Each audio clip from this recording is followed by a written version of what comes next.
నేపాల్లో సంభవించిన ప్రకృతి విధ్వంసానికి సంబంధించి కొత్త విషయాలు వెలుగులోకి వస్తున్నాయి. అమెరికా భూగర్భ పరిశోధన సంస్థ అంచనాల ప్రకారం అక్కడ నమోదైనది భూకంపం కాదు, భారీ మంచు చర్య విరిగి పట్టడంతో ఏర్పడ్డ సెస్మిక్ ఈవెంట్. సుమారు 5200 మీటర్ల ఎత్తులో ఓ భారీ మంచు పలక ఒక్కసారిగా విడిపోయింది. 1000 టన్నుల మంచు రాళ్లు 1200 మీటర్ల దిగువకు దూసుకొచ్చి లెనెఖోలా ప్రవాహాన్ని అడ్డుకున్నట్లుగా అంచనా వేశారు భూగర్భ పరిశోధకులు. ఈ ఘటనతో బొటెకోషి నదీ ప్రవాహానికి దాదాపు గంట పాటు అడ్డంకి ఏర్పడింది. నదీ ప్రవాహం నిలిచిపోవడంతో అక్కడ క్రమంగా నీరు చేరి ఒక కృత్రిమ సరస్సు ఏర్పడింది. పరిస్థితి మరింత తీవ్రంగా మారింది. కేవలం అరగంట వ్యవధిలోనే నీటి మట్టం సుమారు 9 మీటర్లు పెరిగింది. నీటి ఒత్తిడి పెరిగిపోవడంతో మంచు రాళ్లతో ఏర్పడ్డ అడ్డుకట్ట ఎంతోసేపు నిలవలేకపోయింది. చివరికి ఆ అడ్డుకట్ట ఒక్కసారిగా తెగిపోయింది. అంతే, భారీగా నిలిచిన నీరు ఒక్కసారిగా దిగువకు దూసుకు వచ్చింది. దాని వెంట మంచు ముక్కలు, రాళ్లు, బురద ప్రవాహం కూడా ఉధృతంగా కదిలాయి. మార్గంలో ఉన్న ప్రాంతాలను ముంచెత్తుతూ విధ్వంసాన్ని సృష్టిస్తూ వరద ప్రవాహం ముందుకు కదిలింది.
నేపాల్ను మరోసారి వరద భయం వెంటాడుతోంది. ఇప్పటికే మంచు చర్యలు విరిగి పట్టడంతో తీవ్ర విధ్వంసాన్ని చవిచూసిన లెనెఖోలా ప్రాంతంలో మరో భారీ ప్రమాదం పొంచి ఉందని హెచ్చరికలు వస్తున్నాయి.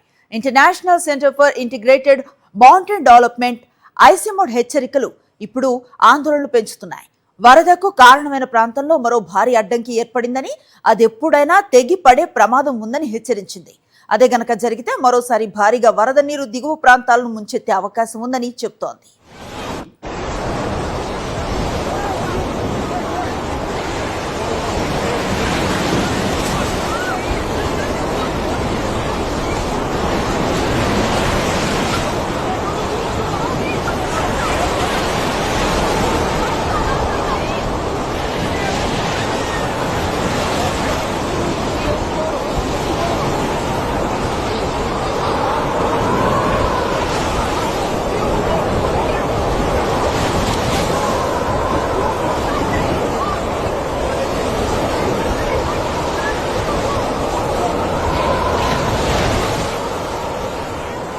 లెనెఖోలా ప్రాంతంలో భారీ మంచు చర్యలు విరిగి పట్టడంతో మంచు, రాళ్లు, బురద ఒక్కసారిగా దిగువకు దూసుకొచ్చాయి.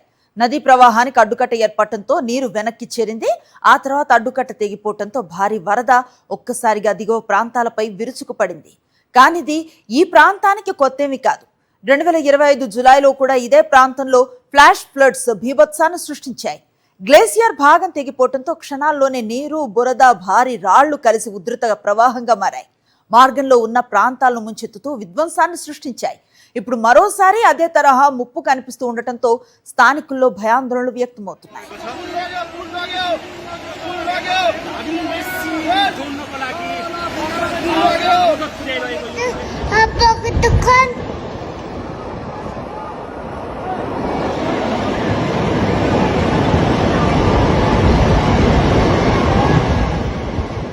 పర్వతాల్లో మంచు కరిగిపోవటం, గ్లేసియర్లు బలహీనపడటం, భారీ మంచు చర్యలు విరిగి పట్టం, ఇవన్నీ కలిసి నదుల ప్రవాహాన్ని ఒక్కసారిగా మార్చేస్తున్నాయి. ముఖ్యంగా నదికి ఏర్పడే సహజ అడ్డంకులు తెగిపడితే ముందస్తు హెచ్చరికలకు కూడా సమయం లేకుండా భారీ వరద దిగువకు దూసుకొచ్చే ప్రమాదం ఉంటుంది. ఇప్పుడు లెండేఖోలా వద్ద ఉన్న ఆ భారీ అడ్డంకి పరిస్థితి ఎలా ఉంది? అది నిలబడుతుందా లేక మరోసారి తెగిపడి వేలాది మందిని భయపెట్టే వరదను సృష్టిస్తుందా? నేపాల్లో ఇప్పుడు ఇదే అతిపెద్ద ప్రశ్న.